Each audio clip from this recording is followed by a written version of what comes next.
গেছে মাদ্রাসায় পড়ানোর জন্য। ওস্তাদ ডাক দিয়ে বলছে, বাবা বলো বিসমিল্লাহির রহমানির রহিম, আলিফ বা তা সা। হযরতে আব্দুল কাদের প্রথমেই প্রশ্ন করলেন, উস্তাদ বিসমিল্লাহির রহমানির রহিম এর মানে কি? উনি অর্থ বললেন যে এখানে আল্লাহর নামে শুরু হচ্ছে, যিনি রহমান, যিনি রহিম, দয়াশীল এবং ক্ষমাশীল। আলিফ বা তা সা। উনি বললেন এর অর্থ বলেন। ওস্তাদ বলছে আলিফ বা তা সার কোনো অর্থ নেই। আব্দুল কাদের বলে, হুজুর যে জিনিসের মানে হয় না, অর্থ হয় না, ওটা পড়ি আমি সময় নষ্ট করি না। ওস্তাদ চিন্তা করছে কি ছাত্র পেলাম। তুমি জানো আলিফের মানে? না জানি, আমি মায়ের কাছ থেকে শুনেছি। কি আলিফের মানে? আমি এতদিন ছাত্র পড়াই, আমি জানি না। তোমার মা কি বলিয়েছে দেখি বলো তো। উনি আলিফ দিয়ে শুরু করলেন আয়াতুল কুরসি। আল্লাহু লা ইলাহা ইল্লা হুয়াল হাইয়ুল কাইয়্যুম। তেলাওয়াত করতে করতে প্রায় 18 পারা পর্যন্ত তিনি পড়েছিলেন। আয়াতুল কুরসির ভেতরে আমার আল্লাহর 10টা ক্ষমতার কথা আছে। তিনি ব্যাখ্যা পর্যন্ত মায়ের কাছে পড়েছিলেন, শুনেছিলেন। এগুলো শুনলেন, বললেন ওস্তাদকে। ওস্তাদ কাঁদতে কাঁদতে বেহুশ হয়ে গেছে। হোশ ফেরার পরে ডাক দিয়ে বলছে কি? মা কয় তোমার? পর্দার আড়াল থেকে মাকে জিজ্ঞাসা করলেন, আপনি এই ছেলেকে মনে হয় কোনো জায়গায় পড়িয়েছেন, এখন নিয়ে এসেছেন আমার কাছে পরীক্ষা করার জন্য? মা বলছে না, এই প্রথম নিয়ে আসলাম। কি বলেন? আপনার ছেলের তো আল্লাহর পরিচয় ব্যাপক আয়ত্ত আছে, এমনকি কোরআনে কারিমের 18 পারা পর্যন্ত তার প্রায় মুখস্থ করা আছে। বয়স মাত্র 6 বছর। কয় বছর? 18 পারা মুখস্থ হয়েছে 6 বছরের বাচ্চা। তার মানে আমার মেজো মেয়েটা এখন 6 বছর ফারিহা, এতটুকু বয়সে কোরআন মুখস্থ করে ফেলেছে প্রায় 18 পারা। কথা শোনার পরে মা একটু আনন্দ করার কথা, খুশি হওয়ার কথা। মা আমার কান্না আরম্ভ করলেন। ওস্তাদ কান্নার আওয়াজ শোনার পরে জিজ্ঞাসা করেন, আপনি কাঁদেন কেন? আপনার তো সৌভাগ্য। মা ডাক দিয়ে বলে, ওস্তাদ কাজী আমি এই জন্য, আমি নিজেও কোরআনের হাফেজা, আমি নিজেও কোরআন পড়াটাই হালকা বুঝি। এই সন্তানটা আমার পেটে আসার পর থেকে আমি অধিকাংশ সময় আমার মুখে কোরআন রাখতাম। আমি উঠান ঝাড়ু দিয়েছি, আমার মুখে আল্লাহর কোরআন। আমি ঘর ঝাড়ু দিয়েছি, আমার মুখে আল্লাহর কোরআন। আমি খাবার দাবার স্বামীকে দিয়েছি, আমার মুখে আল্লাহর কোরআনই থাকতো। সন্তানটা জন্ম দেওয়ার পরে আমি ফজরের নামাজ পড়ে ওরে শুইয়ে রাখতাম, পাশে বসে বসে তেলাওয়াত করতাম। দেখতাম আমার সন্তান আব্দুল কাদের আমার মুখের দিকে তাকিয়ে মুখ মিলাচ্ছে। আমার আফসোস হচ্ছে এই কারণে, আমি যদি আর একটু কষ্ট করে প্রতিনিয়ত 30 পারায় তাকে পড়ে পড়ে শোনাতে পারতাম, আমার এই ছোট সন্তান এতটুকু বয়সে কোরআনের হাফেজ হয়ে যেত। আপনার মা বোনেরা, সন্তান এমনি আব্দুল কাদের জিলানী হয়। ডাক দিয়ে বলেছে, স্বামী আমার বাবা বলেছিল আমি নাকি অন্ধ। হ্যাঁ আমি অন্ধ। আমার এই প্রাপ্তা বয়স্ক হওয়ার পর থেকে, মনে করেন 12 বছর, এই 12 বছরের পর থেকে এই বিয়ের এখন চলছে আমার 18 বছর। এই 6টা বছরে কোনোদিন আমি যে বোবা, আমার বাবা বাবা বলেছে, কারণ এই মুখ দিয়ে আমি কোনোদিন গীবত করি না। আমার বাবা বলেছে আমি নাকি অন্ধ। হ্যাঁ আমি পরপুরুষের চেহারা এই অন্তত এই প্রাপ্তবয়স্কর পর থেকে বিয়ে পর্যন্ত দেখি নাই। আমি ন্যাংরা এই কারণে বলেছি, আমার এই পা দিয়ে এমন কোন হারাম কাজে আমি যাই নাই যেটা কবিরা গুনাহ হয়। আমি এমন কোন কথা এই কান দিয়ে শুনি নাই যে কথায় কবিরা গুনাহ হয়, তার মানে গীবত। এগুলো আমি শুনি না। আমার বাবা আমার উপরে আস্থা রেখে এই 6 বছর সে দেখেছে, এই কারণে বলেছি আমার মেয়ে অন্ধ, বোবা, কালা, ন্যাংরা। আসলে আমি ওই রূপক অর্থে এগুলো ছিলাম, বাস্তবে আমার শরীর সব ঠিক আছে। শুকরিয়া আদায় করলেন। বাসর রাত শেষ করে বউকে নিয়ে বাড়িতে গেলেন বাবার, কারণ এতদিন তিনি শ্বশুর বাড়িতে কাজ করে খেতেন 10 বছর। সর্বশেষ আমি তার জীবনে পড়তে গিয়ে পেয়েছি, এই মায়ের পেটে এসেছিলেন হযরতে আব্দুল কাদের জিলানী রহমতুল্লাহ আলাইহি। এত বড় চরিত্রের অধিকারী তার মা। আমি আপনাদের কাছে দরকার হয় হাত জোড় করি, যেভাবে হোক আপনারা আসেন, এসেছেন, কষ্ট করছেন, দেখতে পাচ্ছেন, কথা বলবেন না। আমার অনুরোধটা রাখে, কথা বলবেন না। ওয়াইদা কুরিয়াল কুরআনু ফাসতামিউ লাহু ওয়া আনসিতু লাআল্লাকুম তুরহামুন। এই মাহফিল যতই ছোট হোক, কোরআনের কিসের বলেন তো? আল্লাহর ঘোষণা যখন কোরআনের আলোচনা আরম্ভ হয়, 1 নম্বরে চুপ থাকবা, 2 নম্বরে শুনবা। দুইটাই ফরজ। চুপ থাকাও ফরজ, শোনাও। আপনারা যারা চুপ আছেন একটা ফরজ আদায় করছেন, যারা শুনতে দিচ্ছে না এখানে একটু একটু খেয়াল করে শোনেন। যে যুবকরা আজকের আয়োজনে সম্পৃক্ত, কত মানুষ ফতোয়াবাজি করেছে 2-3 দিন যে উনি জামাত ইসলামী করে, উনি জামাত ইসলামী থেকে নমিনি হয়েছে, উনি এসে কি বলবে।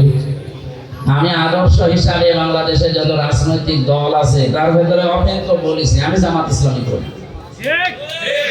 আমি জামাত ইসলামী থেকে আমাকে মনোনয়ন দিয়েছে, নমিনি বানিয়েছে। আমরা তো আর জোর করে বলি না যে আমাদের দেওয়া লাগবে।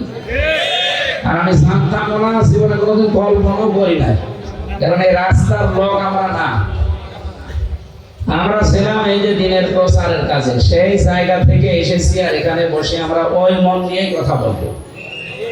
আপনারা এখন এতক্ষণ রসুলের সম্মান শুনছিলেন, যেহেতু রবিউল আউয়াল মাস, আমরা ওই কেন্দ্রিক কিছু কথা একটু যোগ করব। এটা রাজনৈতিক মঞ্চ হলে আমরা ওই কায়দায় কথা বলতাম, যেমন আমরা কর্মী সমাবেশ করি, জনসভা করি, সেখানে আমরা রাজনৈতিক কথা বলি।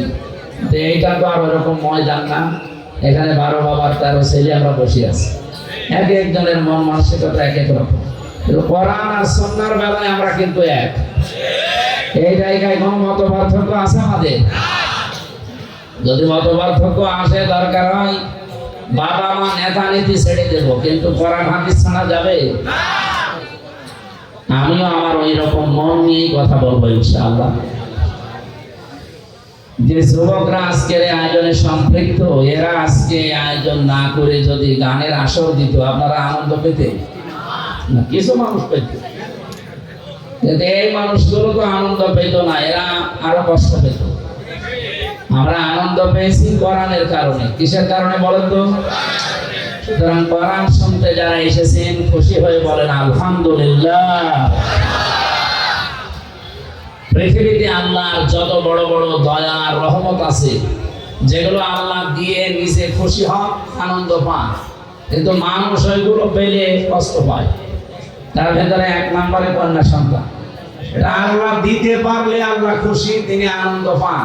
কারো ঘরে যদি আল্লাহ কন্যা সন্তান দান করে, কিন্তু যার ঘরে আসে সে কি খুশি না বেজার? 100 জনের প্রায় 98 জনই আমরা বেজার হয়ে যাই। এই যে কন্যা সন্তান আসলে যারা বেজার হয়, এই স্বভাব কোন মুসলমানের মুমিনের না, এটা কাফেরের স্বভাব। ওয়াইদা বুশিরা আহাদুহুম বিল উনসা যাল্লা ওয়াজহুহু মুসওয়াদ্দা ওয়া হুয়া কাযীম। সূরা নাহালের ভেতরে নাম নাহাল 14 পারায় নাহালের ভেতরে এসেছে, হে নবী আপনি যখন তাদেরকে কন্যা হয়েছে কথা বলবেন, দেখবেন মুখ সব কালো হয়ে ভোর কুঞ্চিত করবে, তারা অন্তত রাগে ফেটে পড়বে। এই অভ্যাসটা কাফেরদের। কাদের? বাংলাদেশে বহু মুসলমানের ভেতরে এই স্বভাব আছে না?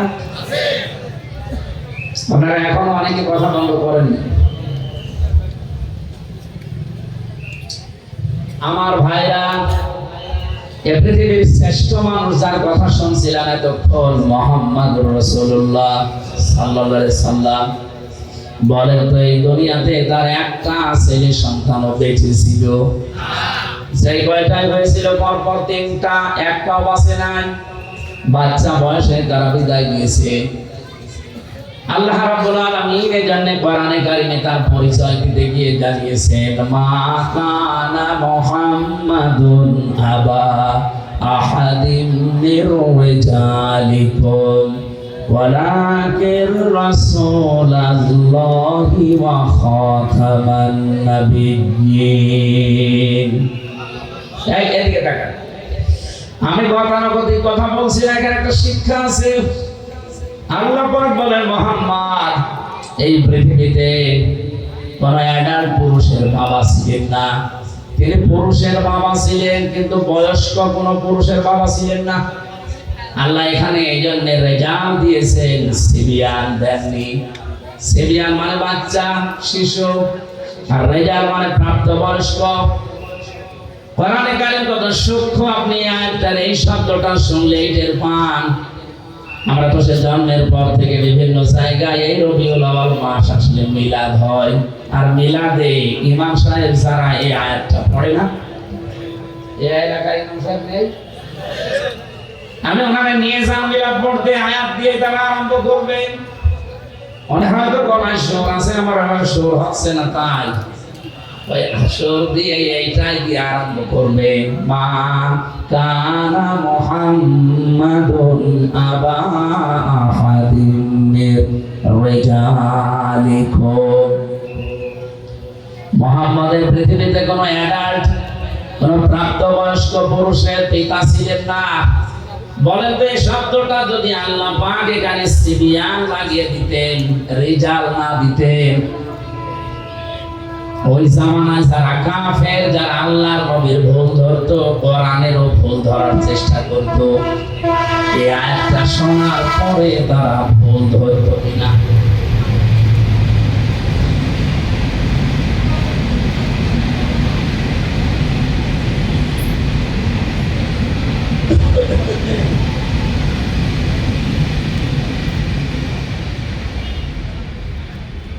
আমার নিজের কাছে তো সিবিয়ান দিলে আমি এখনই ভুল ধরতাম। এই যে টনি বেলাওয়ারের এক শালিকা লরেন বোথ, এই মহিলা ইরানের তেহরান বিমানবন্দরে এসেছিল আমেরিকা থেকে। মহিলা আসার পরে একজন মুসলমানের কাছে কোরআন শরীফ নিয়ে 53 জায়গায় লাল দাগ দিয়েছে। সংবাদ সম্মেলন করে বলছে, আমি 53 জায়গায় ভুল পেয়েছি। কি চেষ্টা করে তারা বলেন তো? আমি বাইরের দেশগুলোতে যেখানে আমার নিয়ে যায়, সফরে গেলে আগে বিশ্ববিদ্যালয়ে যায়, সিঙ্গাপুরে, মালয়েশিয়া, থাইল্যান্ড, যত দেশে আমার নিয়ে গেল এ পর্যন্ত আমি আগে যে দেখি ও দেশের ভার্সিটি। বিশ্ববিদ্যালয়ে যাওয়ার পরে পরিচিত কাউকে পেলে, কয়েকদিন আগে সৌদি আরবে আমার এক বন্ধু ওখানে পড়ে, পরে বললাম যে দোস্ত নিয়ে চলো আমার এই লাইব্রেরিতে। আগে লাইব্রেরিতে গিয়ে আমি চিন্তা ভাবনা করে দেখি যে এখানে কি ধরনের বই পড়ানো হয়, পাওয়া যায়।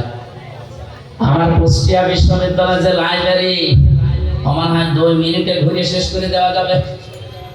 মালয়েশিয়া ইন্টারন্যাশনাল ইসলামিক ইউনিভার্সিটি, যেটা ওর লাইব্রেরি যত বড়, আমি পুরাটা এলাকা ঘুরে দেখেছি, কুষ্টিয়া বিশ্ববিদ্যালয়ের চাইতে কমপক্ষে 20 বড় হবে, এত বড় এরিয়া। এটা বিশ্ববিদ্যালয় যদি আমাদের দেশের বিশ্ববিদ্যালয়ের চাইতে 20 বড় হয়, তার ক্যাম্পাস, তার লাইব্রেরি কত বড় হতে পারে? আপনি বই খুঁজবেন, নিজে যেই অমুক বই পেয়ে যাবেন না, কম্পিউটার টিপ দেওয়া লাগবে। কত তালায় আছে, কত কামরায় আছে, কত তাকে আছে, কত লাইনে আছে, ওটা লেখা উঠবে, ওই জায়গায় যে ওই বই পাবেন। তাছাড়া যদি নিজের মন মতো যে খুঁজতে চান, আমার মনে হয় আপনার জীবন শেষ হবে। এত বই বড় বড় বিশ্ববিদ্যালয়গুলো যে আমি ছোট্ট জীবনে দেখেছি, ওরা যত বই থাকুক না কেন, সবার উপরে আল কোরআন এইটা ওখানে লিখে দেয়। যে সমস্ত দেশে মুসলমান কম, যেমন সিঙ্গাপুরে 100 জনের মাত্র 5 জন মুসলমান, 95 জন সেখানে কাফের, বিভিন্ন জাতির লোক আছে, মুসলমান না। থাইল্যান্ডে ওই রকম মুসলমান হয়তো 2-3%, বাকি সবগুলো তারা কাফের। আমার এক বাজারে নিয়ে গেল থাইল্যান্ডে, বাজারে যে দেখি গোশত বিক্রি করছে, সামনে তাকালাম, দেখি শুধু মাথা। জিজ্ঞাসা করলাম ইংরেজিতে ওনারে যে কি এটা, আমারে বলছি ডগ ডগ মানে একটা জানা প্রায় 15-20টা ডগ মাথা কেটে রেখে দিয়েছে। ওরা তো আর বিসমিল্লাহির রহমানির রহিম বলেনি, এক কোপে আলাদা করে দিয়েছে। সাপ, বড় বড় সাপ জিয়ানো আছে, শুধু মাথা কেটে যে মাছের মতো পিস পিস করে। এরকম একটা দেশেও বিশ্ববিদ্যালয়ের দিকে তাকান, কত হাজার হাজার বই তাদের আছে, নিচের থাকে, ওপরে যেটা আছে সেই জায়গায় আছে দি হলি কোরআন। জোরে বলেন সুবহানাল্লাহ। ওরা আর কিছু না করুক, নতুন কোন তথ্য যদি বের করতে চায় কোরআন ছাড়া সম্ভব না। কিয়ামত পর্যন্ত পৃথিবীতে যত রকমের বিজ্ঞানী আসবে, সে আস্তিক হোক আর নাস্তিক হোক, কিছু যদি নতুন দুনিয়াকে দিতে চায়, মাস্ট দিয়ে তাকে কোরআনের কাছে ভিক্ষা চাওয়া লাগবে। কথা বুঝতেছেন? কি গবেষণা তাদের জীবনে আছে। এই যে লরেন বুথ বলছিলাম, মহিলা অনার্স মাস্টার্স করা, ডক্টরেট করা, কোরআন পড়তে একদিন 2 দিন করে পড়ে নাই, 3 বছর একাধারে পড়েছে। আর আমার মতো আনাকম জানাকম পড়ে নাই, পড়েছে একবার বুঝে বুঝে, এক একটা শব্দের অর্থ বের করেছে, একাধিক, কোন শব্দ কোন জায়গায় অ্যাপ্রোপ্রিয়েট হয়, কোন জায়গায় কোন শব্দ মিলতে পারে, এইরকম বুঝে বুঝে কোরআন পড়েছে। 53 জায়গায় সে লাল দাগ দিয়েছে, আন্দাজে না, বুঝে শুনে দিয়েছে। কিন্তু আল্লাহর ইশারা, যেখানে লাল দাগ দেয় শেষ পর্যন্ত মুসলমান হয়ে গেছে। জিজ্ঞাসা করছে যে আপনার ধর্ম খ্রিস্টান, তাম পৃথিবীতে সব জায়গায় বেশি মানুষ বাস করে খ্রিস্টান ধর্মে, আপনি সেই বাপদাদার ধর্ম বাদ দিয়ে এই পৃথিবীতে মুসলমানদের ধর্ম এমনিতেই মানুষ দেখতে পারে না। এদেরকে টেররিস্ট বলা হয়, জঙ্গি বলা হয়, সন্ত্রাসী বলা হয়। আর আপনি এই ধর্ম মেনে নিলেন মানে?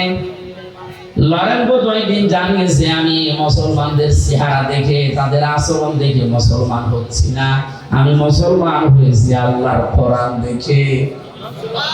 আমি 53 জায়গায় লাল দাগ দিয়েছিলাম, ঠিক।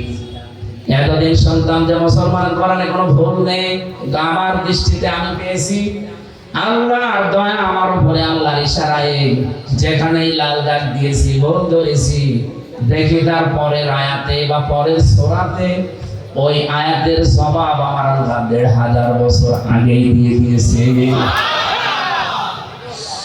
সূরা নিসার 34 নম্বর আয়াত শেষে আমি ভুল ধরলাম, এই আয়াতটাই আমার পরিবর্তন এনে দিয়েছে। আমি মনে করলাম যে এখানে যা দেওয়া আছে এটা তো বাস্তবতার সাথে মেলে না, কারণ তারা নারীবাদী, নারীদেরকে এগিয়ে রাখতে চায়। কিন্তু আমার যতটুকু গবেষণা, আমি চিন্তা ভাবনা করে বিশ্বে দেখেছি, অন্য জাতির লোকেরা আপনি দেখবেন, বিশেষ করে খ্রিস্টানরা, ওরা জাতে মাতাল হলেও তাহলে ঠিক আছে। আপনি খ্রিস্টান রাষ্ট্র যতগুলো আছে পৃথিবীতে তাকান, সবচেয়ে বেশি খ্রিস্টান যেখানে বাস করে আমেরিকায়, তারা জাতে মাতাল হলেও তাহলে ঠিক। এই জন্য বলছি, সারা পৃথিবীর 257টা রাষ্ট্র আছে, সব রাষ্ট্রকে তারা সবক দিয়ে বেড়ায় যে নারীর অধিকার সমান সমান করা লাগবে, বলে না? অথচ নিজেরা এই কথা আজ পর্যন্ত মানে 144 বছর চলছে আমেরিকা স্বাধীন হওয়ার, অথচ তারা আজ পর্যন্ত মানে নাই।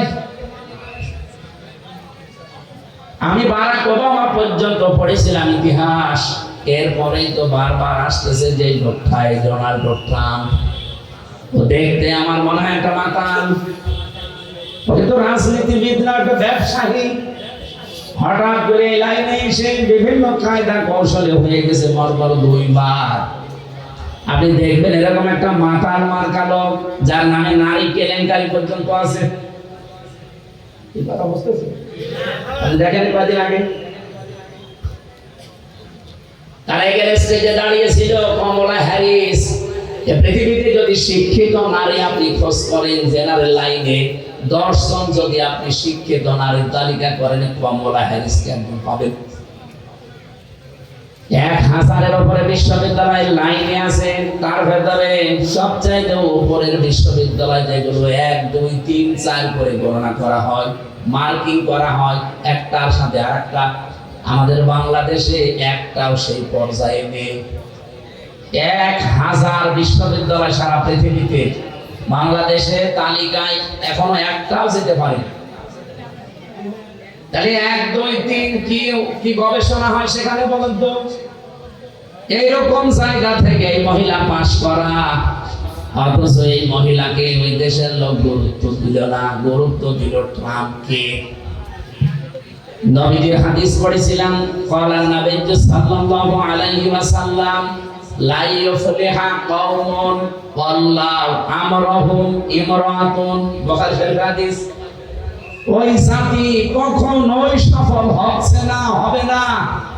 লা ইউফলিহা, মজার আগে লান আসলে অর্থ হয় জীবনেও হবে না। এই হাদিসকে আমি এখন আমার নিজের জন্য বানাচ্ছি নাকি আমি যে দল করি দলের জন্য হাদিস বানালাম? আরে হাদিস নবীজি মনে হয় বাংলাদেশে শুধু জামাত ইসলামের জন্য বলেছে। নবীজি যখন ইন্তেকাল করে তখন জামাত ইসলামী ছিল। 1941 সালে দলের জন্ম। আর আমি তো আমার জন্ম হচ্ছে 1992 সালে। সেই হিসাবে হাদিস তো আমার বানানো, আমার বাবার বানানো সম্ভব না। কথা বুঝতেছে? কি বলি একটু বিবেকের আয়না দিয়ে একটু চিন্তা করেন, দেখেন তো। নবীজি বললেন লাই ইফলিহা, যদি ইফলিহ বলতেন আমি অর্থ করে ফেলতাম। এই লানটা দিয়ে আমিও ঝামেলায় আছি। বিশ্বনবী নিজে গ্যারান্টি দিচ্ছেন কখনোই সফল হচ্ছে না, হবে না। কওমুন, ওই জাতি, ওই দেশের মানুষেরা, ওয়াল্লাহু আমরুহুম ইমরাতুন, যারা তাদের এই পৃথিবীতে দায়িত্বভার গুলো সব মহিলাদের হাতে ছেড়ে দিয়েছে। অন্য কোনো দিকে না দিয়ে আপনি আমেরিকার সাথে মিলান, ওরা জাতে মাতাল, ওরা আল্লাহ বিশ্বাস করে না, নবীজি বিশ্বাস করে না। কিন্তু এই কথাটা দেখেন, পঙ্খানো 144 বছর মেনে চলছে। ওরা যে চোখের দৃষ্টিতে আমরা দেখছি আর দাঁড়িয়ে গেছে, সফল ওরা এই কারণে। এর আগে একজন ছিল হিলারি ক্লিনটন, তাকেও দায়িত্ব দেয়নি। কমলা হ্যারিস, তারেও দেয়নি। মাতাল, মদ খায়, তাতে কি আছে? তারে দেন, কিন্তু পুরুষ মানুষ।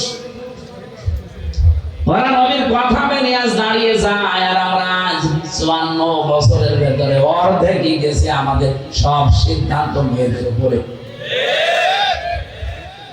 আপনি উল্টা দিকে না গিয়ে আমার উপর রাগ করে লাভ আছে? হাদিসটা তাহলে বাদ দিয়ে দেন। আজকে সিদ্ধান্ত নেওয়া যায় হাদিস শোনার পর যে জীবনে যতদিন বেঁচে আছি কোনো মহিলার পেছনে থাকবো না। ঠিক মানে তো শুধু সামিয়ানার নিচে ওয়াজ তো হয়ে গেছে, আবার কি ওয়াজ করবে? এইটা যদি আমরা এবার মেনে নিতে পারি, সত্যি সত্যি ইসলামকে আপনি দেখতে পাবেন এবার কোরআন দিয়ে দেশ চলছে। কোন মহিলা আমার সামনে আসতে পারবে না, আমার সামনে পুরুষ মানুষ আসুক। মেয়েদের ছোট করলেন, আপনি কি আল্লাহ রাসূলের চাইতে মেয়েদেরকে বেশি ভালোবাসেন?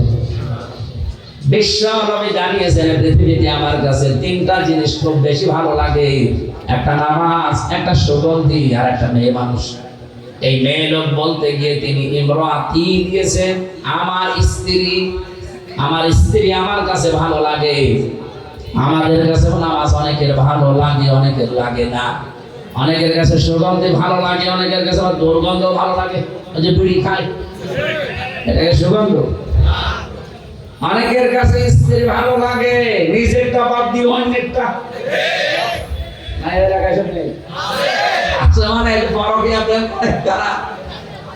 পরকীয়া প্রেম যারা করে, এরা কি নিজের বউর সাথে না অন্যের বউর সাথে? আমার ভাইরা, এই জন্য আল্লাহ রাসূলের চাইতে বেশি মর্যাদা আপনি জীবনেও দিতে পারবেন না মহিলাদেরকে। আন্দাজে যা বলছেন ওটা আপনার নিজের স্বার্থে, দলীয় স্বার্থে। যে কথা বলছিলাম, এই যে মহিলাটা খ্রিস্টান সবচেয়ে বেশি পৃথিবীতে, তারপরও তিনি যখন বলেন আমি দেখলাম যে আমার নিজের ভুলই ধরা পড়ে যাচ্ছে একটা একটা করে, এই সে আয়াতটাই বলছিলাম সূরা নিসার 34 নম্বর আয়াত, আর রিজালু কাওয়ামুনা আলান নিসা।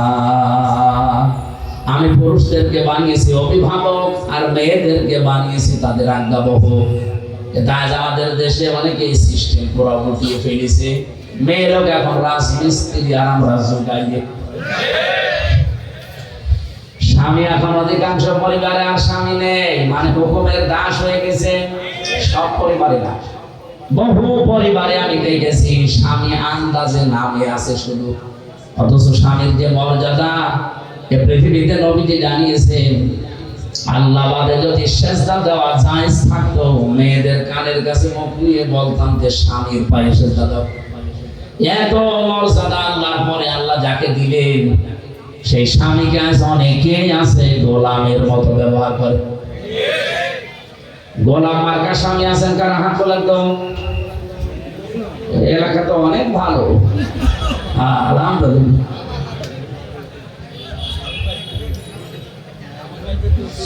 আমার ভাইরা, বিশ্বনবী যে জানিয়েছে পৃথিবীতে সবচাইতে বেশি আল্লাহ পাক খুশি হন ওই সময় যখন তিনি কোন ঘরে মেয়ে পাঠান, নারীকে দেন, কন্যা সন্তান যখন কোন ঘরে পাঠান তখন তিনি বেশি আনন্দ পান, খুশি হন।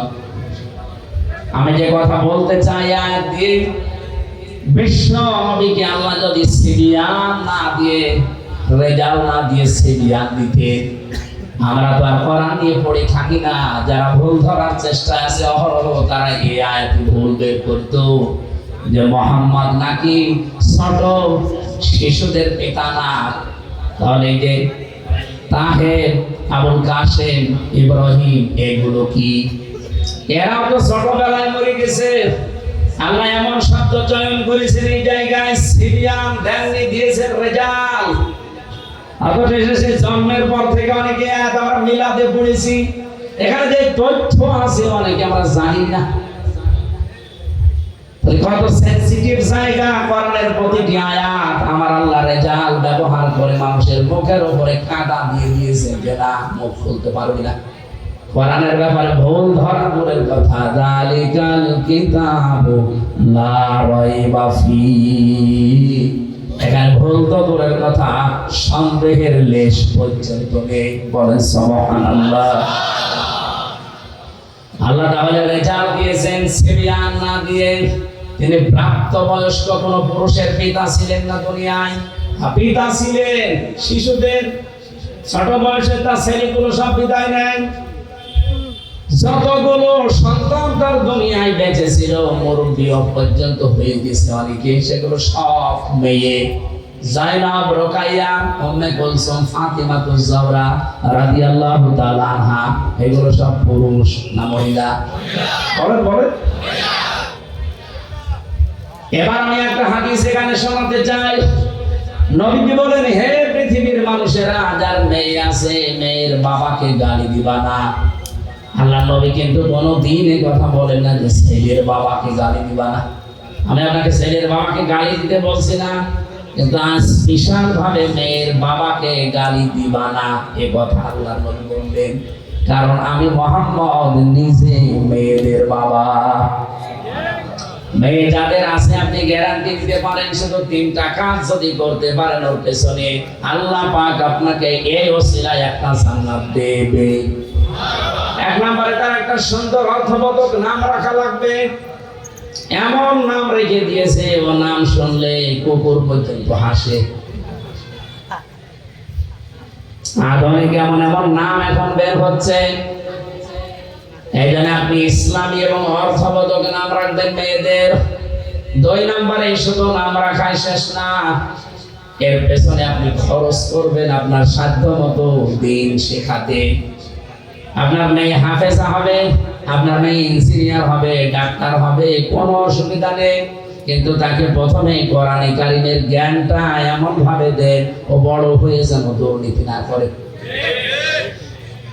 এগুলো যাদের ভেতরে আছে, আপনার মেয়ে যদি ডাক্তার হয়, রাজশাহীর ডাক্তার ফাতেমা সিদ্দিকার মতো হবে। আপনার মেয়ে যদি বিশ্ববিদ্যালয়ের শিক্ষিকা হয়, আমি বহু বিশ্ববিদ্যালয়ের শিক্ষিকা দেখেছি, এই মানুষগুলো সূর্যের আলো পর্যন্ত তাদেরকে দেখতে পায় না, অথচ তারা ভার্সিটির শিক্ষিকা। আর আপনার মেয়ে প্রাইমারির মাস্টার, রাগা থেকে মাথা পর্যন্ত শুধু সূর্য না, এলাকার সূর্যরাও দেখে। তাকে এমন জ্ঞান আপনি প্রথমে দিয়ে দেবেন, ও যেখানে এই দায়িত্ব পালন করুক, দুর্নীতি করবে না। আপনি দেখেন আগে কিন্তু 5 এবং 8 100 মার্কের কোরআন ছিল, হাদিস ছিল, ফিকহ ছিল, ইসলামী ইতিহাস গুলো ছিল 100 মার্কের বৃত্তি পরীক্ষায়। কিন্তু আমাদের দুর্ভাগ্য, আগে যারা দায়িত্ব ছিল এই 15 বছরে ওরা এই বৃত্তি পরীক্ষায় 100 মার্ক কোরআন হাদিস তুলে দিয়েছে। আর পরীক্ষার জন্য অনেকে পড়ে না, সেটা যদি সিলেবাসে না থাকে ও জীবনে হাত দেবে। আগে সেই ফিরি যখন পড়তাম তখন গাড়ি চুরের ঘটনা পড়তাম। হযরতে আবু বকর সিদ্দিক নবীজিকে রাতের বেলা পাহারা দিয়েছিলেন, পড়তাম আর ওই সময় বুঝতাম না, তারপর মন লাগিয়ে দিতাম যে কি কি হয়েছে দেখি। আবু বকরের উপর একটা আলাদা ভালোবাসা জন্ম নিত, যে নবীর জন্য এত কিছু করেছে।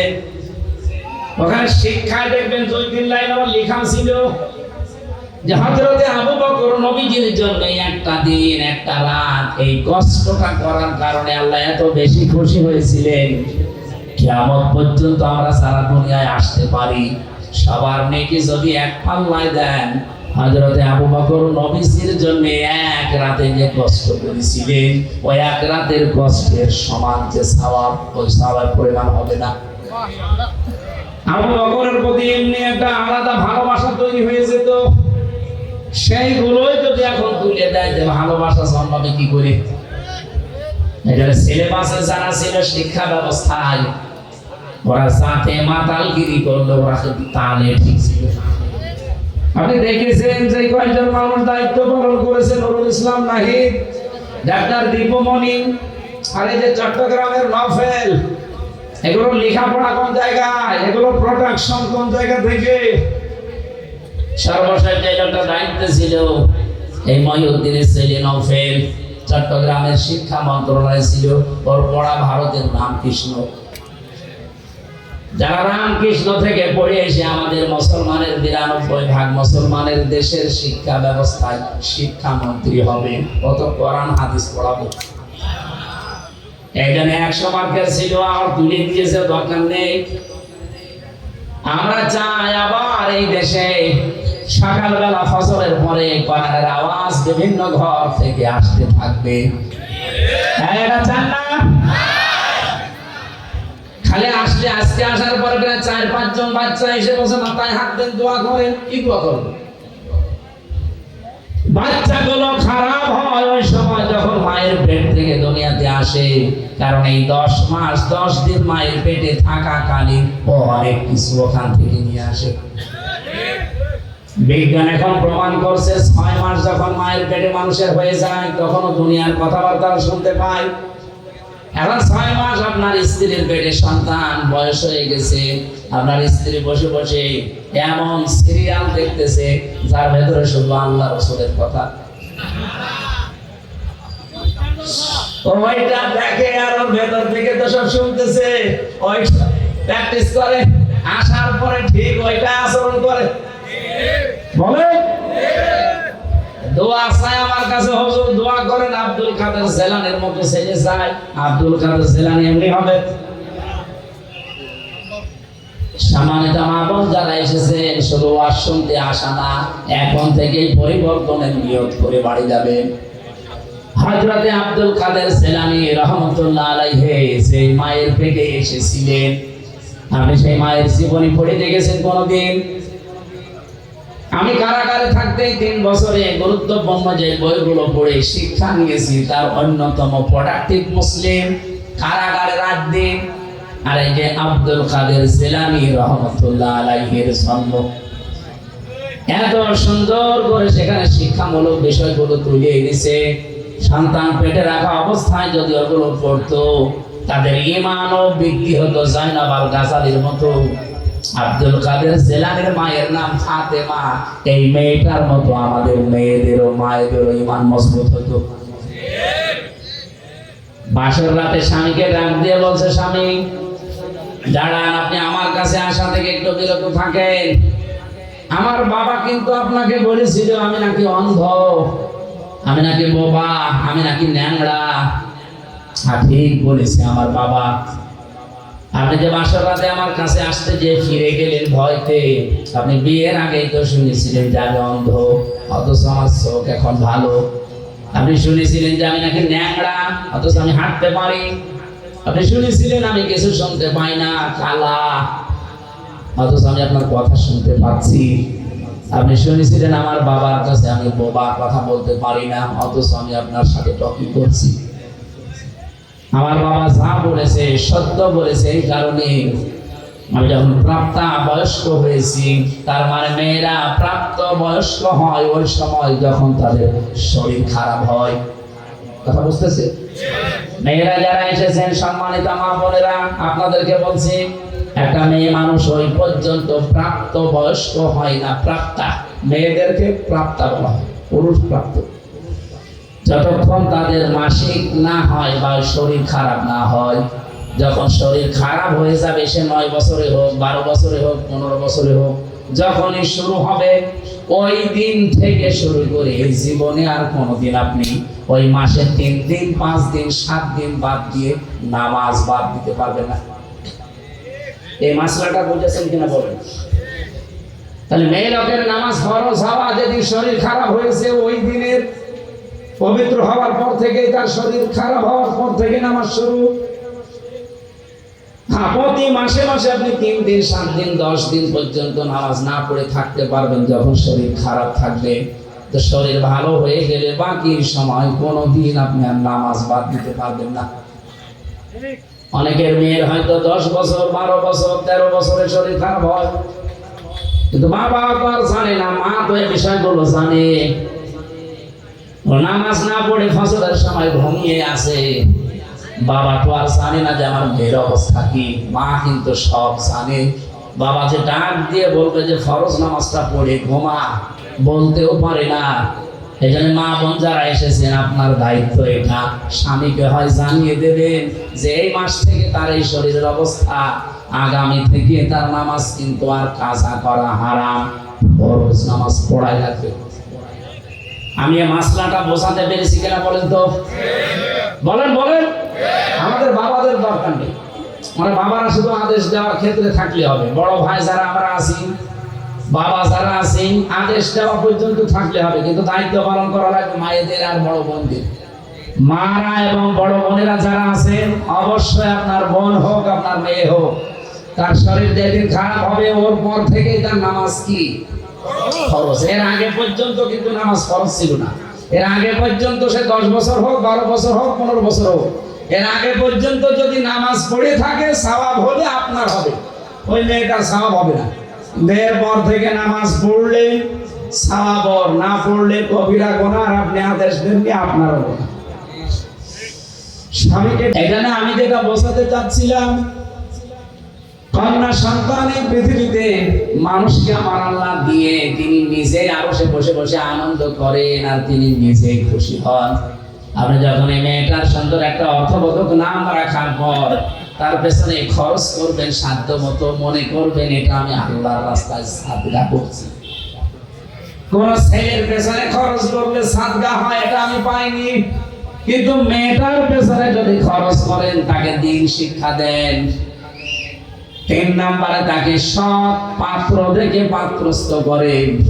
নবী বলেন কিয়ামতে আল্লাহ যখন আমারে জান্নাতে দেবে, তিনি এইভাবে দেখিয়েছিলেন, পাশাপাশি আমার পাশে ওই মেয়েটার দায়িত্বশীল মা বাবা আমার সাথে থাকবে। এটা অর্থবোধক নাম রাখবেন মেয়ের, এমন নাম রাখবেন না যেটা শুনলে কোনো অর্থ পাওয়া যায় না। সেদিন একটা দোকানের নাম তার মেয়ের নামে দেখলাম মাহিদা। মাহিদা মানে বিভিন্ন জায়গায় আমি দোকানের নাম সাইনবোর্ডে দেখি ফৌজান স্টোর, অথবা লেখা আছে আসিয়া স্টোর। না, আইন সাদিয়া, আসিয়া শব্দের শাব্দিক অর্থ অবাধ্য, আর হামজা দিয়ে আসিয়া মানে বাধ্যগত বান্দি, সৌভাগ্যশালী। তাহলে আসিয়া না আসিয়া? আসিয়া হামজা দিয়ে। খালি উচ্চারণের ভেতরে পার্থক্য হয়ে গেলে দেখেন অর্থ আকাশ পাতাল দিয়ে গেছে। আসিয়া মানে সৌভাগ্যশালী, আর আসিয়া মানে অবাধ্য, ফৌজান মানে ঘুরিয়ে ধরা। মাহিদা লিখেছে, জিজ্ঞাসা করলাম মাহিদা স্টোর কি? বলে আমার মেয়ে হয়েছে, তার নামে আমি দোকান দিয়েছি, খুব ভালো লেগেছে নামটা আমার। কোথায় পেয়েছেন মাহিদা? আচ্ছা, কোরআন শরীফ পড়তে গিয়ে পেয়েছি বিসাল মাহিদ, নিহাদ। ওই নিহাদ থেকে শেষে আবার সবর দেওয়া আছে। আমরা বললাম নেহাদ মানে জানেন? নেহাদ মানে জাহান নামের নিকৃষ্ট স্থান। কোরআন শরীফ পড়ে নাম পালাম, তাও 2 নাম্বার নাম পাল্টাবো। নাম পাল্টিয়ে এখন আমি তারা দিয়েছি জামিলা লিখবে। জামিলা মানে আপনার মেয়ে যেহেতু সুন্দরী, আপনি নেহাদ না দিয়ে দিবেন জামিলা মানে সুন্দরী। সুন্দর একটা অর্থবোধক নাম রাখার পরে এই মেয়েটাকে যদি আপনি সাধ্য মতো খরচ করে তাকে দিনের শিক্ষা দিয়ে, দুনিয়ার শিক্ষা দিয়ে, সাত একটা পাত্র দেখে পাত্রস্থ পর্যন্ত করে দিতে পারেন। কোরআনে কারিমে আল্লাহ যেখানে জন্মের কথা দিয়েছেন দেখবেন আগে মেয়ে লোকের নাম দিয়েছেন ইয়াখলুকু মা ইয়াশা ইয়াহাবু লিমান ইয়াশাউ ইনাসা ওয়া ইয়াহাবু লিমান ইয়াশাউ যুকুর। আল্লাহ পাক ইয়াহাবু লিমান ইয়াশাউ ইনাসা দিয়েছেন। ইনাস মানে মেয়ে লোক, কন্যা। ও পাবনাবাসী, আল্লাহ ছেলের নাম দিলেন না কেন? আল্লামা আলুসি রুহুল মাহানি রুহুল মায়ান এই তাফসীরের ভেতরে তিনি ব্যাখ্যা করতে গিয়ে লিখেছেন আল্লাহ পাক সবচাইতে বেশি ভালোবাসে মেয়েদেরকে, এই জন্য তিনি মেয়ে দিয়ে আরম্ভ করেছেন। আয়াতটা ধরে বলে সুবহানাল্লাহ। আল্লাহ সবচাইতে বেশি খুশি হন, আনন্দ পান দুনিয়াতে ওই সময় যখন কারো ঘরে মেয়ে আসে, কন্যা সন্তান আসে। কিন্তু দুনিয়ার মানুষ এটাই খুশি না বেজার? আমরা ইনশাআল্লাহ খুশি হব মেয়েদের এই হকগুলো আদায় করার মাধ্যমে জান্নাতুল ফেরদাউস পর্যন্ত আমরা যেন যেতে পারি। বলেন আমিন। রবিউল আউয়াল মাস আসলে আমরা যেহেতু নবী নিয়ে পাগল হয়ে যাই, সেই নবীকে নিয়ে একটা আয়াত পড়েছি মাত্র, সূরা আরাফ 157 নম্বর আয়াত। এখানে প্রায় কমপক্ষে 13টা জিনিস আছে। প্রথম 3টা পরিচয় দেওয়া আছে নবীজির, এরপরে 6টা কাজ করা লাগবে আমাদের, 6টা গুণাগুণ দেওয়া আছে বিশ্বনবীর। পরিচয় দেওয়ার পরে গুণাগুণ দিয়েছেন, বৈশিষ্ট্য। এরপরে শেষের দিকে আমাদের জন্য করণীয় 3টা কাজ আল্লাহ দিয়েছেন। এই 3 3 6 আর ওদিকে 6 কত? বলেন বলেন। আর ওই শেষের শব্দটা সৌভাগ্যশালী হওয়ার জন্য আপনাকে মাস্ট বি দুনিয়ায় 12টা কাজ করা লাগবে। রবিউল আউয়াল মাস যেহেতু এসেছে, আমরা এই আয়াত থেকে নবীজির মাধ্যমে কিছু নিতে চাই। আল্লাহ যেন আমাদেরকে সহজে অল্প সময়ে কিছু নেওয়ার সুযোগ দান করেন। বলেন আমিন। সূরা আরাফ কোন সূরা বলেন তো? আরো জোরে বলেন কোন সূরা? আরাফ। 206টা আয়াত আছে, মাত্র এক আয়াত পড়েছি, 157 নম্বর আয়াত। নামকরণ বলছি আগে। আপনারা কি বিরক্ত হচ্ছেন? যারা কি চলে যাচ্ছে, এরা কি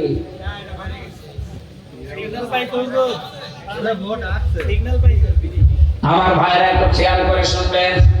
তাফসীর মাহফিলে কথা বলতে হলে একেবারে এটা নামকরণ থেকে আরম্ভ করা লাগে।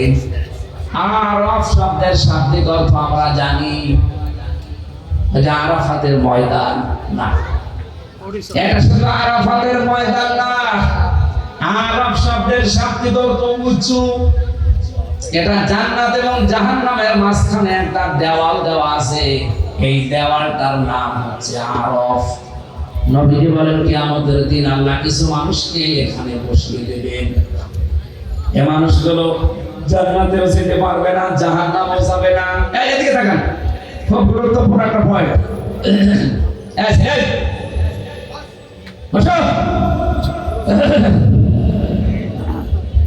সাহাবী প্রশ্ন করলেন, হে নবী, এরা জান্নাতে যাবে না, জাহান্নামেও যাবে না, ওই জায়গায় থাকবে কতদিন? নবীজি আর বলেননি যে কতদিন। আপনি টের পাচ্ছেন? জান্নাতেও আপনি যেতে পারবেন না, জাহান্নামেও যাবেন না। হ্যাঁ, ওই প্রাচীরের উপরে দাঁড়িয়ে থাকা লাগবে। কতদিন আর নেই, সীমা নেই। আমাদের কারো কপাল যদি এরকম হয়ে যায়, কেন হবে সেই কথাটা বলে আমি তাফসীরে যাচ্ছি।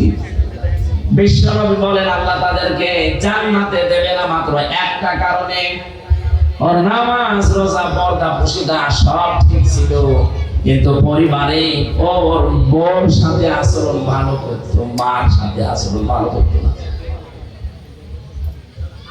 দুনিয়ায় মায়ের হক আদায় করে না ঠিক মতো, এই কারণে আজ ওই জায়গায় দাঁড়িয়ে আছে। ও জান্নাতে যেতে পারছে না। তাহলে জান্নাতে যাওয়ার বাধা কিন্তু আপনার মা বাবা। আমার মনে হয় এখন মা বাবা যারা প্যান্ডেলে বসে আছে এরা আনন্দে আত্মহারা, যে হুজুর আরো বেশি দিন বেশি থাক। আরে মা বাবা, আপনারও তো কিছু দায়িত্ব আছে। ওই যে সন্তান হওয়ার পরে তার সুন্দর অর্থবোধক নাম রাখার পরে তার দ্বীনের শিক্ষা দেওয়া। এটা বলেন না, আপনি কি শিক্ষা দিয়েছেন যে আপনি মা বাবা আল্লাহর পরে আপনার স্থান শেষে জানেই না? কয়েকদিন আগে একটা জানাজা দেখছিলাম ভিডিওতে, এই বাংলাদেশের সুদর্শন পুরুষ নামে একজনের নাম শুনেননি? ও যদি সুদর্শন পুরুষ হয়, আমি কি জানেন না?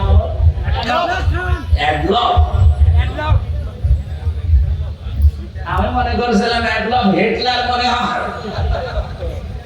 এই শয়তানের জানাজার নামাজে আমি দেখলাম ও বাবা মারা গেছে, জানাজা পড়ছে, এইভাবে তুলে দাঁড়িয়ে আছে। এখন যে কোনো দেখি সালাম ফেরান লাগবে তাও জানে না।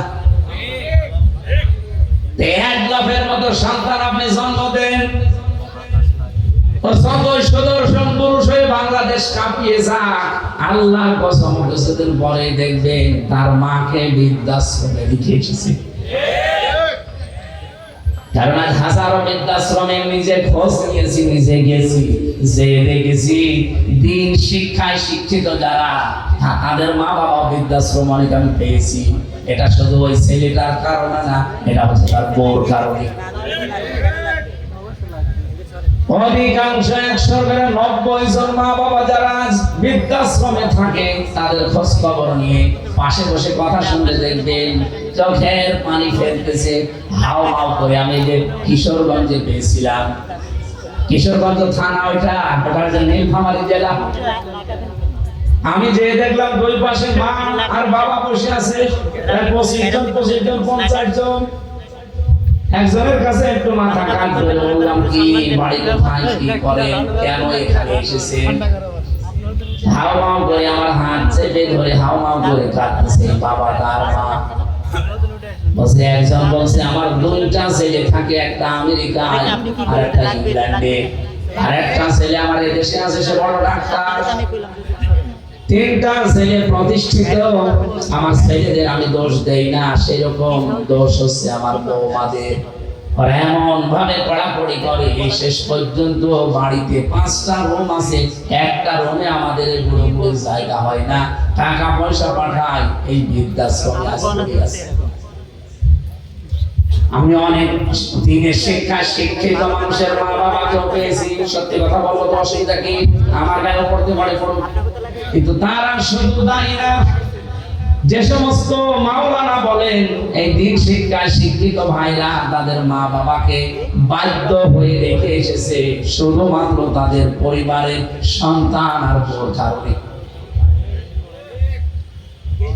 আমি এক কলেজের অধ্যাপককে দেখেছিলাম, সে দিনের শিক্ষায় শিক্ষিত আমার জেনারেল, কিন্তু মাকে যখন বৃদ্ধাশ্রমে রেখেছে প্রায় 3 মাস হয়ে গেছে, খোঁজ খবর মাঝে মাঝে নিতে যায়, আর আজকে কর্তৃপক্ষ তার খবর দিয়েছে যে আপনার মা মনে হয় বাঁচবে না, সর্বশেষ আপনি একটু শেষ দেখা করেন। উনি যে দেখি হাওমাও করে কাঁদছে মায়ের পায়ের কাছে বসে। ওর মা বলছে, কান্না বন্ধ কর, আমার সময় আর বেশি নেই, আমি মনে হয় বিদায় নেব। তবে তোর একটা কথা বলি, আমি যখন মারা যাব তখন তুই আমার মাথার উপরে যে ফ্যানটা আছে এটা ভালো না, ঘোরে না।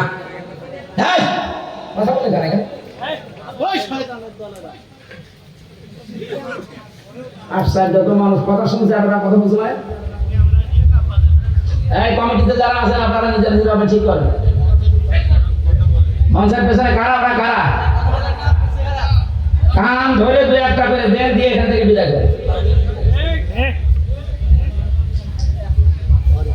মা ওরে বলছে ফ্যানটা পাল্টিয়ে দিবি। এই কথা বলতে বলতে দেখলাম জিজ্ঞাসা করছে কান্না জড়িত কণ্ঠে, মা কেন?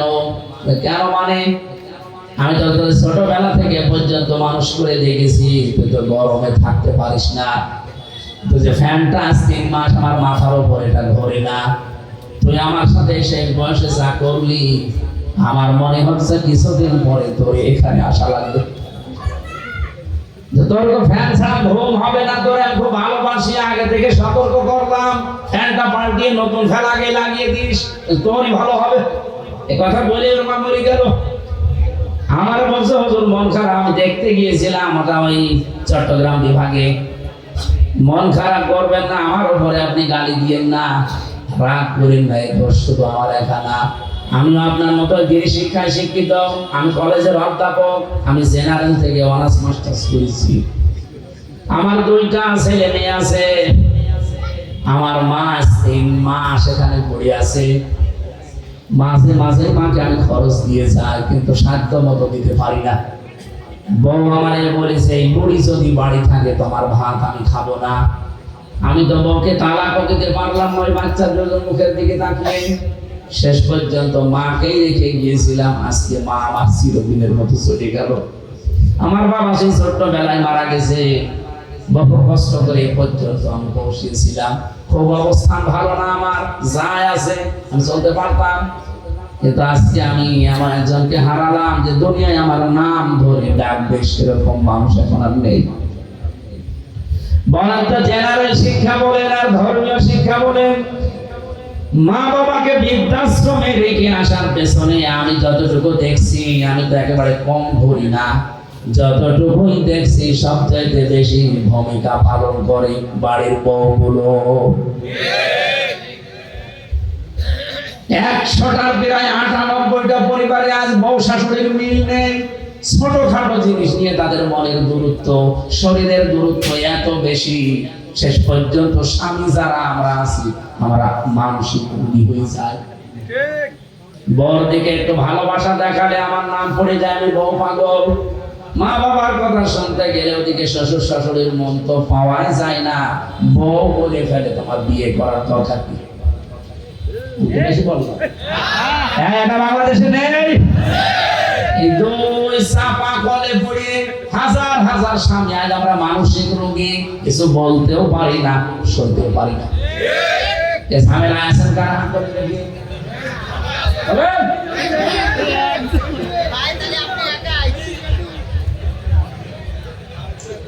এটা রেকর্ড হচ্ছে, সারা বাংলাদেশে যাচ্ছে, পেছনে যারা মেয়ে লোক বসে আর হয়তো শুনছে, সারা পৃথিবী এখন ছড়িয়ে যাচ্ছে।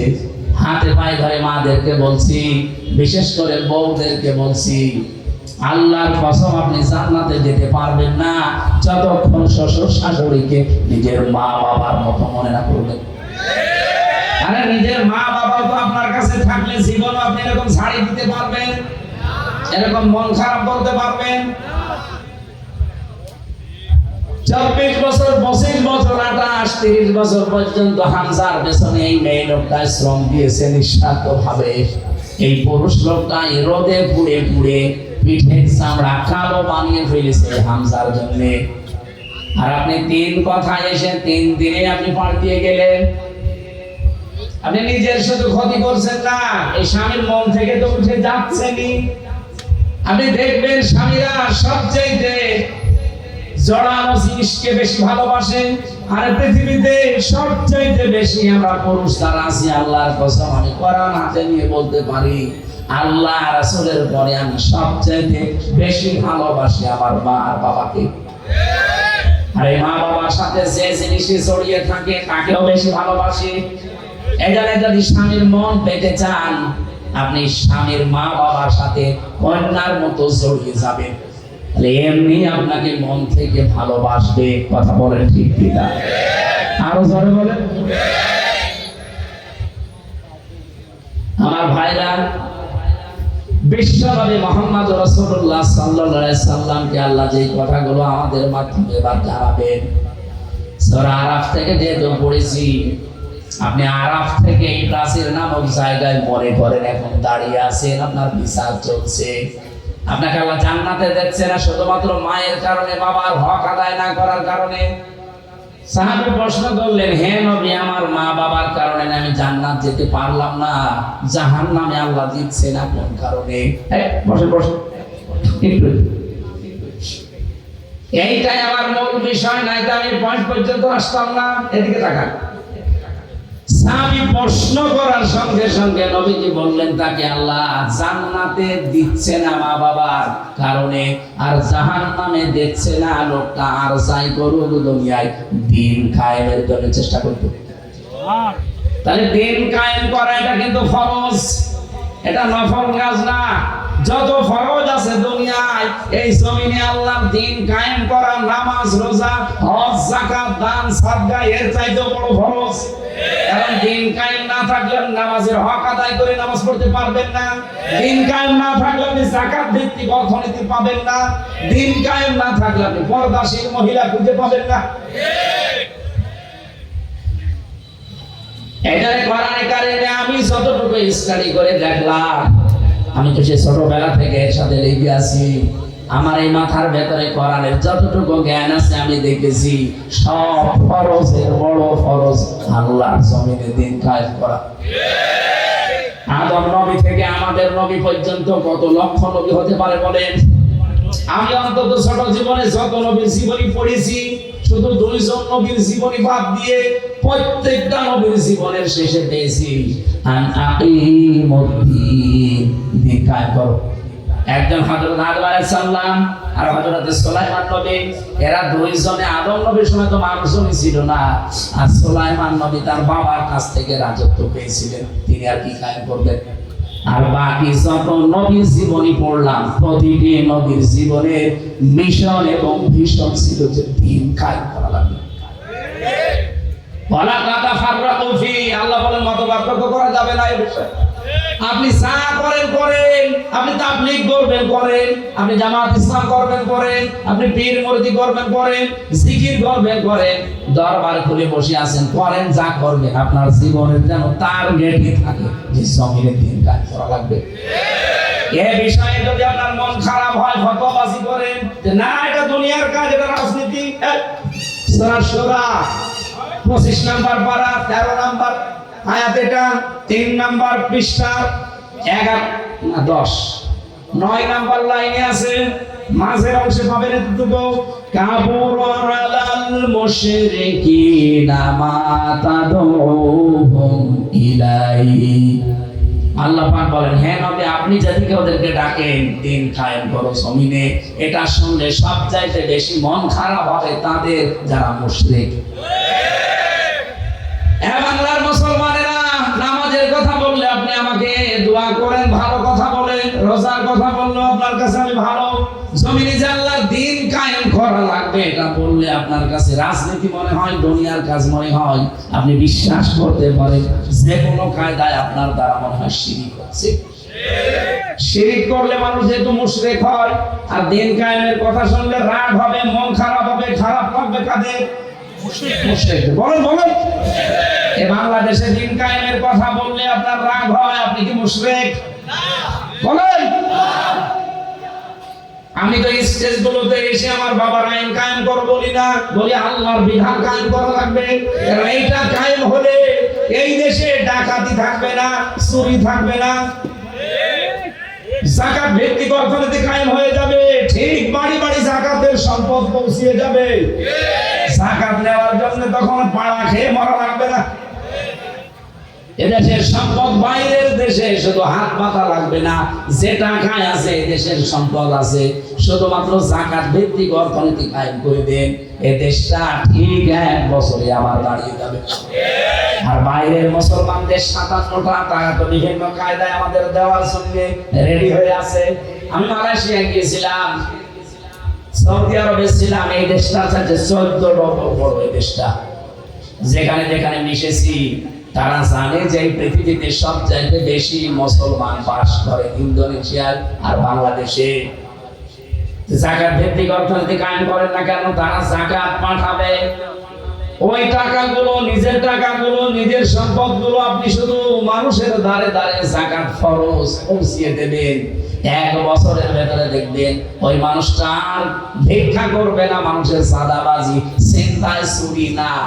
ও নিজের যখন কর্মসংস্থান পাবে, পেটে খাবার থাকবে, তখন ঠিক ভালো রাস্তায় চলবে।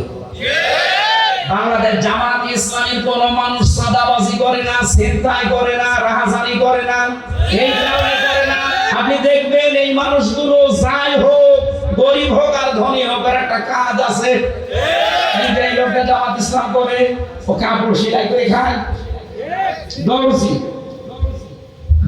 তাতে কি হয়েছে? পায়খানা সাফ করলেও সে মানুষ। আমি কাজ করে খাই, আমি মানুষের আত্মসাৎ করি না। বাংলাদেশ জামাত ইসলামীতে এই দেশে যত মানুষ আছে দেখবেন, সে ধনী হোক, গরিব হোক, মধ্যপন্থা হোক, তার যে কোনো একটা কাজ আছে। আমি জামাত ইসলামী করি, এই যে ওয়াজ আমার কাজ না, এটা আমার দায়িত্ব, কিন্তু আমার একটা আলাদা কাজ আছে। আমার একটা ব্যবসা, 2টা ব্যবসা আছে, একটা বইয়ের, একটা কাপড়ের। যদিও সরাসরি আমি সময় না দিলে আমার লোক রাখা আছে, আমার শালাটা কাজ করে, আমার আর কর্মচারী দিয়ে কাজ করি, আমার কর্মজীবন আছে, আমার ব্যবসা আছে, লাভ লস আছে। এই জন্য আমার সাদাবাজি করা লাগে না, আমার চিন্তায় করা লাগে না, আমার টেন্ডারবাজি করা লাগে না। অথচ যে মানুষগুলোর কর্মজীবন নেই, তাদের কর্মজীবন নিয়ে রাজনীতি। বলেন তো, তার কোনো কর্মজীবন নেই, কোনো কাজ নেই, ওর কাজই রাজনীতি করা। সে মেম্বার হয়ে, চেয়ারম্যান হয়ে, মেয়র হয়ে, এমপি হয়ে, ও মেরে খাবে নাকি? আকাশের দিকে তাকিয়ে থাকবে। এই কারণে কুষ্টিয়ার কথা বলছি। আগস্টের 5 তারিখের পরে যে এই সেপ্টেম্বর আরম্ভ হচ্ছে কালকে থেকে, এই 1 বছর 26 দিনের একটা জরিপ, শুধু কুষ্টিয়ায় বহু মানুষ হাজার হাজার কোটি কোটি টাকা চাঁদাবাজি করেছে। ওই জামাত ইসলামী একটা লোকের বিপক্ষে এটা তুলে তো সারা বাংলাদেশ দিয়ে দিলাম, যা আপনার বিরুদ্ধে কথা আসে কেন? কর্মজীবন তৈরি করার দরকার, পায়খানা সাফ করেন, রাস্তা ঝাড়ু দেবেন, যে কোনো কাজে থাকবেন, শয়তান আপনাকে দিয়ে উল্টা পাল্টা কাজ করাতে পারবে না। কারণ কাজ যখন নেই, তখন শয়তান তার টার্গেট করে। আপনাকে আমি ভালোবাসি, আপনার আখেরাত যেন নষ্ট না হয়। আরে ভাই, চাঁদাবাজি করে হয়তো আপনি 2 কোটি টাকার মানুষ হবেন, আপনার চাইতে আরো 5 কোটি টাকার মালিক ছিল অনেকে, কিন্তু এখন বাড়িতেও থাকতে পারে না। আমি নিজে সাক্ষী, 620টা বাড়ি, একজন মন্ত্রী ছিল, আগে যিনি মন্ত্রী ছিল ভূমিমন্ত্রী, আপনাদের দুলু, উনি তো খবরে চলে গেছে। ওনার পরে একজন হয়েছিল চট্টগ্রামে বাড়ি, সাইফুজ্জামান জাভেদ। একবার বাইরের দেশে গেলাম, সিঙ্গাপুরে, মালয়েশিয়া, যেন হোটেলে উঠেছি, নিচতলায়। হোটেল তো অনেক বড় বড় হোটেল, লিফটে নামা লাগে, 20 তলা, 25 তলা, 30 তলা, 118 তলা পর্যন্ত আছে মালয়েশিয়াতে। চিন্তা করেন, একটু নিচে যাই তো দেখি কি অবস্থা। নিচে এসে দেখি ওয়েটিং রুমে 2 জন শয়তান গল্প করছে। আমি গেছি, আমার তো চিনে ফেলেছে, বলছে হুজুর সালাম আলাইকুম, ঠিক আছে কি এখানে? হুজুর আমরা আগে পালিয়েছি। অবস্থা দেখি আমরা আগে পালিয়েছি। পালিয়ে আপনি এখানে কেন? আসলে আমি কত নাম্বার কামরায় আছেন? আসি এই হোটেলে আছি, আপনি কত নাম্বারে আছেন? আমার তো ওর মতো ভয় নেই, বললাম অমুক নাম্বারে আছি। আপনি এখানে হোটেলে এসে থাকেন, অথচ শুনেছি নাকি এই দেশে আপনার সাহেব পাড়া আছে, সিঙ্গাপুরে আপনার নিজের ফ্ল্যাট আছে, থাইল্যান্ডে আপনার বাড়ি আছে, আমেরিকায় বাড়ি আছে, কানাডায় বাড়ি আছে, আর বাংলাদেশের বিভিন্ন জেলায় সব মিলে সরকারি তালিকায় তার 620টা বাড়ি। আমার বাবার একটা বাড়ি মাত্র। তাই আমি এই 6-1 বছরের ভেতরে মনে হয় 2 মাসও বাড়ি থাকতে পারি না, 10 মাসে আমার রাস্তায় কাটে। আর আপনার 620টা বাড়ি কবে থাকবে? আমার বছর থাকা আগস্টের 5 তারিখ, তা আপনারা তো দখল করে নিলেন। আমি 3 তারিখে রাতে পালিয়েছি, এই পর্যন্ত প্রায় 7 মাস চলছে। খুব গোপনে আছি, কেউ জানে না, আপনি শুধু দোয়া করেন। দোয়া দোয়া যেমন থেকে বদলাবে। এখানে থাকেন টাকা, এখানে তো অনেক ভাড়া। উনি যেই কামরার কথা বলেছেন যেখানে থাকে, কমপক্ষে বাংলাদেশের টাকায় কমপক্ষে 50,000 টাকা প্রতিদিন। আমাদের 30,000 লাগতো, আমাদের তো 1 রুম, আর উনি ফ্ল্যাট নিয়ে থাকে। 50,000 টাকা প্রতিদিন ভাড়া, 7 মাস চলতেছে একাধারে, অথচ নিজের বাড়ি তালা লাগানো। যে সাহেব পাড়া আছে, তালা লাগান, ওখানে থাকেন না? থাকবো। 20 লাখ বাঙালি আছে, যদি আমাদের দেখে কোনোদিন বাইরে পিটিয়ে ভাত বানিয়ে ফেলবে। এই হোটেলে দুটো সিগারেট, কেউ আসে না এখানে, কারণ 3-4টা গেট পার হয়ে আসা লাগে, আর সেন্সর লাগানো আছে, আপনি গেলেই ঢুকতে পারবেন না। আপনার চেহারা দেখবে, তারপরে কাজ করবে, ওটা আগে থেকে সিস্টেম করা। এখানে আসি জেলখানার মতোই প্রায়, শুধুমাত্র একটু খাওয়া দাওয়া ভালো আর মোবাইল চালাতে পারি। তাছাড়া আপনারা 3 বছর জেলে ছিলেন, ওই রকমই আছে। তাও তো অন্তত আপনারা কারারক্ষী দেখতেন, ওই যে জেলা সুপার আসতো, মাঝে মাঝে দেখা হতো, আর আমরা জেলা সুপার নেই। এতগুলো বাড়ি, আজ একটা বাড়িতেও থাকতে পারি না। এভাবে যদি কয়েক বছর কেটে যায়, আমার মনে হয় শেষ পর্যন্ত আমারও না খেয়ে মরা লাগবে। আমার ওই দিন থেকে বিশ্বাস হয়েছে 620টা বাড়ি আল্লাহর এই বান্দা নিজের বাবার টাকায় জীবন বানায়নি। হ্যাঁ, কথা বলেন না কেন? আপনি যারা 1 বছর 1 মাসের ভেতরে 1000 কোটি টাকার মালিক হয়ে গেছেন, সবই তো আপনার বাবার টাকা। এই জন্য আপনাকে বলছি, সময় কিন্তু পাল্টাতে বেশি দেরি হয় না। হঠাৎ করে যদি সময় পাল্টিয়ে যায় না, তখন দেখবেন এই 1000 কোটি টাকা তো যাচ্ছে, সাথে সাথে আরো 50,000 যাচ্ছে। জামাত ইসলামী বাংলাদেশের নাম বললাম, অনেকের মন খারাপ হয়ে গেল। ভাই একটা দেখান তো যে এরাও আপনার মতো চাঁদাবাজি করে খেয়েছে। কেন, এদের কি অভাব নেই? এরাও 15 বছর আপনার মতোই তো নির্যাতিত ছিল, আপনার চাইতে বেশি ছিল। আমি জামাতের একজনের পেয়েছি 313টা মামলা তার, আপনারও মামলা আছে 517টা পর্যন্ত আমি মামলা পেয়েছি এদেশে একজনের। আমি মাঝে মাঝে ভাবতাম, আল্লাহ 365 দিনে বছর শেষ, ওই একটা মামলার জন্য একটা করেও হাজিরা দেয়, 517টা কয় বছর হাজিরা দেবে? আমার মাত্র 2টা মামলা, তাই আমার হাজিরা দিতে দিতে জীবন শেষ হয়ে যাচ্ছিল। যদিও আমার মামলা এখন প্রায় সব খারিজ হয়ে গেছে। রাষ্ট্র আমাকে ঘোষণা দিয়ে জানিয়েছে যে আপনার সাথে এর কোনো সম্পৃক্ততা পাওয়া যায় না, আপনি নির্দোষ। আমি যদি নির্দোষী হয়ে থাকি, 2 বছর 3 বছর আমার জীবন থেকে কেড়ে নিলেন, ওই জন্য সময়টা ফেরত দেন। হাসিনা আর যাই করুক না কেন, এই 3টা বছর অন্তত যে জুলুম করেছে, আমি খোলাখুলি বলছি, আল্লাহর কসম করার আমার সামনে, আমি কিন্তু জেলখানায় 20 সালের শেষে দেখে গেছি, এই 23 সালের শেষে বের হলাম 24 সালে। বলেন তো, এই 3 বছরের আগে আমার যতগুলো বক্তব্য, আমি জামাত ইসলামী বাংলাদেশকে শুধু সাপোর্ট করতাম, ভালোবাসতাম, কিন্তু এখন আমি অ্যাক্টিভ হয়ে কাজ করছি শুধু এই হাসিনার কারণে। আমি যাদের সাথে ছিলাম, এই মানুষগুলোর অ্যাক্টিভিটিস দেখেছি, তাদের পড়াশোনা দেখেছি, বিশেষ করে আমিরে Jamaat doctor Shafiqur Rahman, secretary general অধ্যাপক মিয়া গোলাম পরোয়ার, এই পাশের জেলা সিরাজগঞ্জ মাওলানা রফিকুল ইসলাম খান, ওই সাতক্ষীরা মাওলানা ইজ্জতুল্লাহ, রংপুরের এটিএম আজহারুল ইসলাম, এদের সাথে ছিলাম আমি। এদের সাথে সেদে পড়েছি, বুঝেছি, এদের মতো কাজ করার চেষ্টা করতে করতে এখন আমি নিজে অ্যাক্টিভ হয়ে গেছি। কারণ এই কাজটা করেছে আমার হাসিনা আপা। হাসিনা যদি আমার এভাবে না দিত, আমি শুধু অভিখা ওয়াজ করে খেতাম। গাভী খাওয়াছে না, কাজের বিনিময়ে খাদ্য, আর আমারটা ছিল অভিখা ওয়াজের বিনিময়ে খাদ্য। আমি তো ওই লাইনে ছিলাম। হঠাৎ করে এভাবে কষ্ট না দিলে আমি তো অ্যাক্টিভ হতাম না।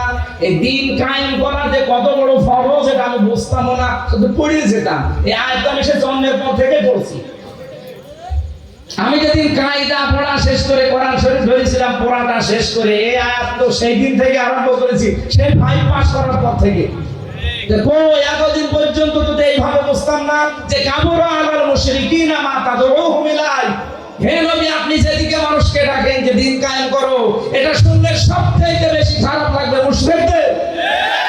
এই বাংলাদেশে দিন কায়েম করার কথা যেই বলুক, এর কথা শুনলে যদি আপনার মন খারাপ হয়, রাগ হয়, আপনি বুঝবেন আপনার ভেতরে শিরিক আছে।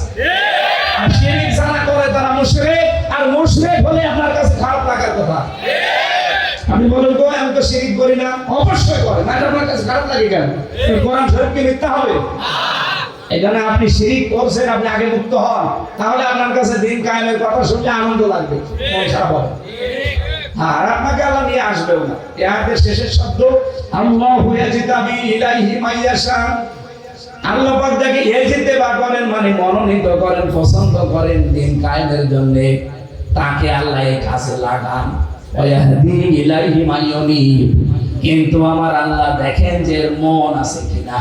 আপনি যদি মন থেকে ফিরে আসেন, আল্লাহর দিন আমি কায়েম করবই, চেষ্টা করে যান, তখন আল্লাহ আপনাকে এই কাজে লাগাবে। বাংলাদেশে সবাই কি দিন কায়েমের পক্ষে? বলেন বলেন। 18 কোটি মানুষ, এখন মাত্র 7 কোটি 20 লাখ মানুষ।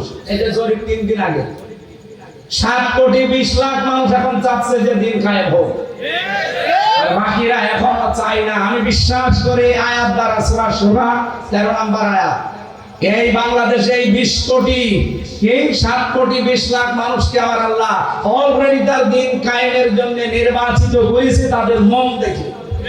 আর যেহেতু ইলাইহি ইউনিব, মন থেকে ফিরে আসবে না, ইউনিব ইলাইহি ইউনিব, যারা মন থেকে আল্লাহর দিকে ফিরে আসতে চায় তাদেরকে দিন কায়েমের কাজে আল্লাহ লাগিয়ে দেন। আর বাকি এখনো যাদেরকে আল্লাহ নির্বাচিত করেনি, পছন্দ করেনি, তারা আসতে পারে না। তাদেরকে আহ্বান জানাচ্ছি, মন তৈরি করে জীবনের টার্গেট বানান যে আমি 200 বছর বাঁচবো, দিন কায়েম হবে না, আমি বেঁচে থেকে লাভ কি? আল্লাহর বিধানে যদি কায়েম না হয় জমিনে, আমি তো অন্তত 100 বছর পরে মরে যাবো। কিন্তু জমিন তো এইভাবে থেকে যাবে, শয়তানরা চালাবে না। আমি যতদিন আছি আমার টার্গেট এইটা যে জমিনে কি করে আল্লাহর দিন কায়েম করা। একটু মন চাই না, চর্ম চোখে দেখতে মনে চাই না যে কোরআন দিয়ে চললে দেশটা কেমন লাগে? আর এটা বললে আপনার কাছে রাজনীতি মনে হয় কোন কারণে? আপনি করেন, আমি আপনার পেছনে আছি। হয় আপনি নিজে ভালো হয়ে কাজ করেন, হয় নিজে ভালো হয়ে এই কাজ করেন, নয়তো যারা করছে তাদের পেছনে থাকে। ফতোয়াবাজি করবেন না, ওয়ালা তাতাফাররাকু ফি, কোন ফতোয়াবাজি এই লাইনে চলবে না। নবীজি বলেন এরা আরাফ নামক স্তরে দাঁড়িয়ে আছে এই প্রাচীরে, এটা জাহান্নামে যাচ্ছে না, এই একটাই কাজ। কারণ সবচাইতে ভালো ভালো কাজ করেছে দুনিয়ায় তারা। হ্যাঁ, ছোটখাটো অপরাধ আছে তাদের।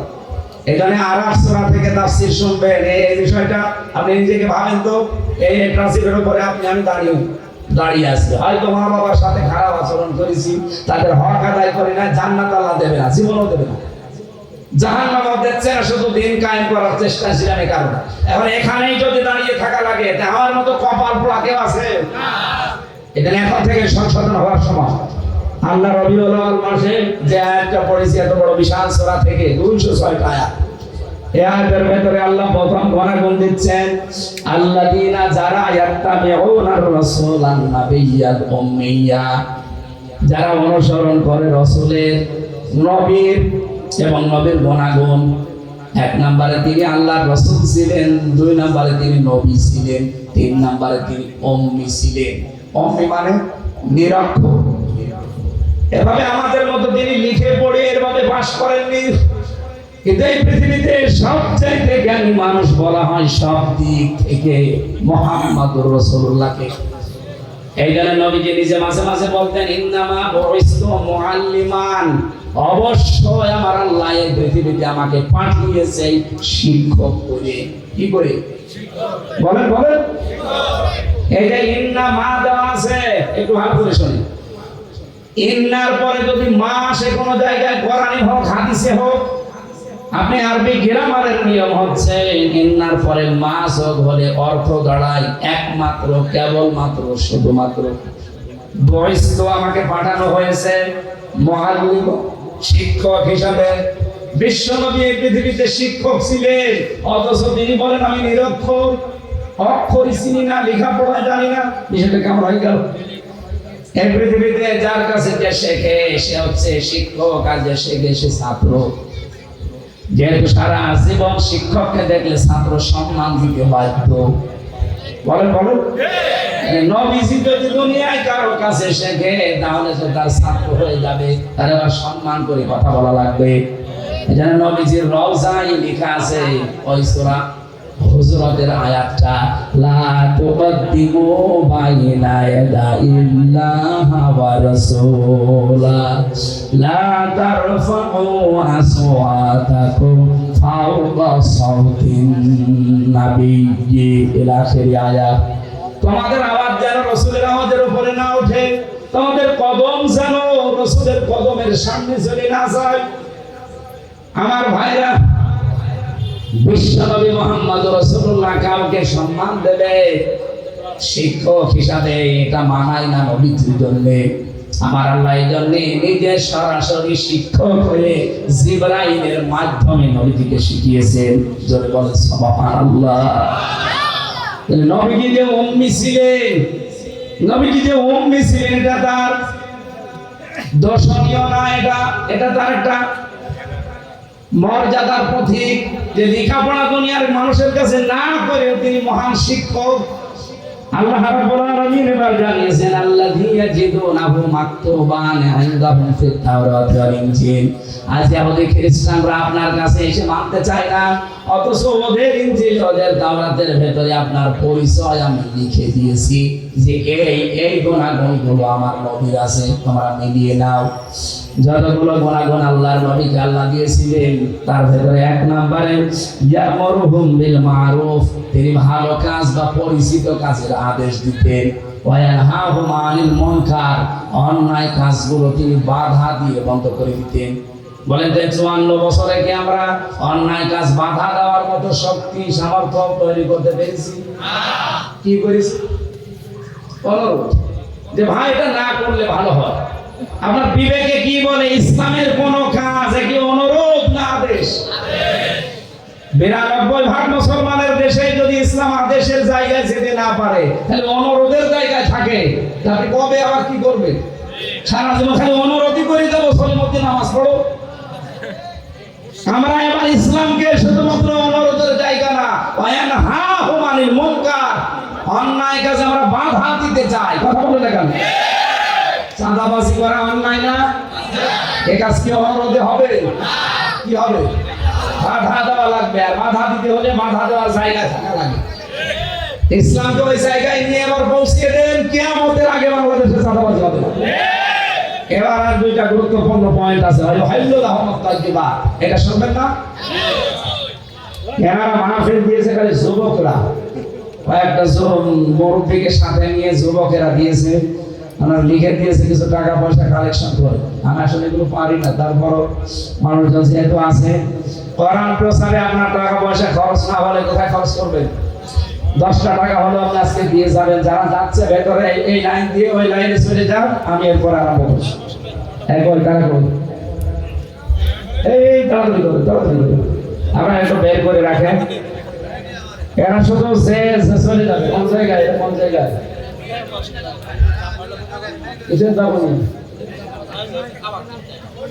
পাবনা সদর দাপনিয়া বাজার, এখান থেকে কয় কিলো?